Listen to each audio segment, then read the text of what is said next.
So we're here in the Senate with members of the group Doctors Against Genocide. They've come from all over the country. Immediate ask is for the release of Dr. Abu Safiya, who might be being tortured as we're speaking right now. We don't even know where he is.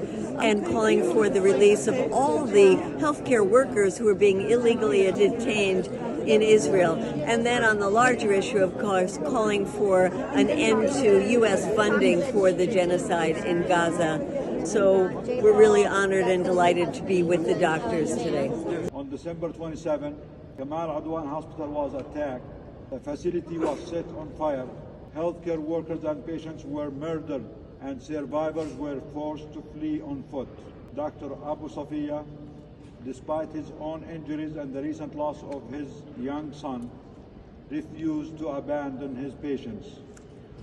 For his bravery, he was forcibly abducted, tortured, and taken to a detention facility notorious for its cruelty.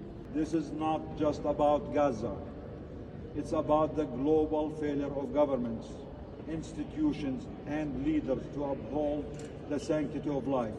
It's about the complicity of mainstream media, which has distorted the truth or remained silent. It's about the silence of major medical institutions, organizations like the American Medical Association and the American Pediatric Associations, who prioritize profit over principle and life. These same institutions fail the average American every day. Our healthcare system is broken, driven by greed and neglecting those it is meant to serve. But today, we are not just here to condemn. We are here to act. Hope is not lost. Change is possible.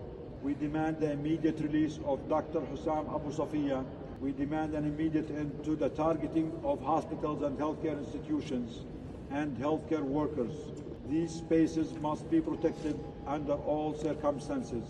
We demand a full arms embargo on Israel and end to the billions of dollars being funneled into the destruction of Gaza. We demand the deployment of humanitarian aid and peacekeeping forces to protect the children, the healthcare workers, the civilians, and the hospitals. Finally, we call on the American people to join us. This is not just about Gaza. This is about who we are as a nation. I've been horrified by what's going on in Gaza, the death and the destruction.